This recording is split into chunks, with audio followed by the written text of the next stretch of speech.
Today I'll be talking about the movie Hunter's Blood. And if you're a fan of hillbilly survival movies like Ritual, Deliverance, of course, Southern Comfort, then you definitely will like Hunter's Blood. Out of my favorite out of all these survival hillbilly redneck movies, my favorite have to be Southern Comfort, which was an old movie. It was pretty much one of those Deliverance rip-off movies. But that's another movie talk for another time. But I want to talk about Hunter's Blood. It's a rare movie. It's pretty simple. I mean, it's 1 hour and 48 minutes. This movie is. It does build up a character development, a lot of character development before you get to the really good part. You know what I'm saying? And they're about these city slickers. Go to the woods, plan on a trip to hunt deer. They have a bar fight with a couple of rednecks at a bar. And then they go to the camp at the woods hunting deer. And then they come across the hillbillies that live in these woods. And what these hillbillies do, they be poaching meat for a company called Razorback Meat. And they pretty much Razorback is working with these hillbilly poacher, the rednecks with these hillbilly poachers to have cheap meat, like illegal meat. You know what I'm saying? And the sheriff is trying to put a stop to them. While the hillbilly harassing these hunters from the city, and the hunters came across the hillbillies, start fighting these guys, trying to stop them from poaching. They almost one of the hunters from the city is Clu Gallagher.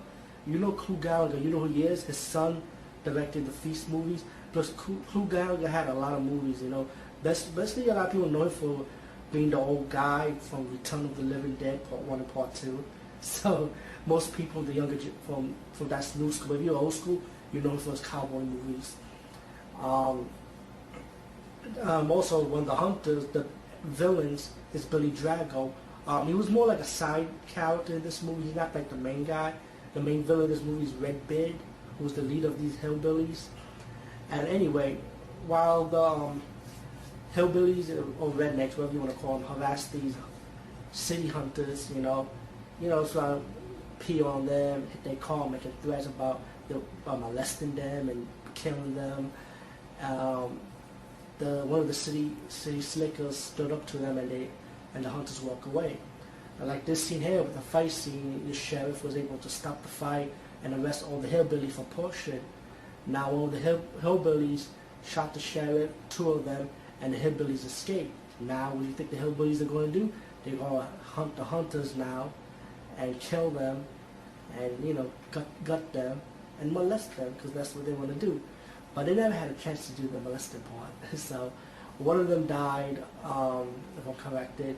The kill scenes are simple. One of the Clu Gallagher's character got shot, so the rest of the hunters have to take his body to a safe place. Clu Gallagher was still alive, by the way, just to let you know, but one of the hunters died. So, and Clu Gallagher was injured. So, like I said, the hunters had to take his body. Excuse me, I'm trying to explain it right. While one of the hunters had to stay behind to help them escape and kill all these hunters one by one. As one of the city hunters, his girlfriend from the city decided to come visit him. Why? Got kidnapped from one of the hillbillies' representative who owned Razorback Meat that delivers the meat. So they kidnapped the girl, and that's where the lead hero, he got kidnapped from one of the hunters. The good hunter, the lead hero, escaped, saved his girl, and now they have to escape, killing the other hillbillies and trying to get to their friends. The ending was simple. They escaped. They saw like the train running, while the last remaining hillbilly trying to kill the city hunter. And the surviving members was on the train already. Hope they fled out, while Red Beard, the leader of the hillbillies, come on the train. The old friend, the other hunter, passed the gun to the lead hero, and he shot Red Beard. They thought they escaped because the train they were on was actually Razorback Meat that support poachers. It was a label on the back of the train. So I don't know they're gonna survive this one. But overall, this movie was good. Like I said, kill scene was simple. I only saw like one blood and gore scene with the head explosion. It was very cheesy looking. Love the soundtrack. This was a good movie too. Like I said, this movie is enjoyable.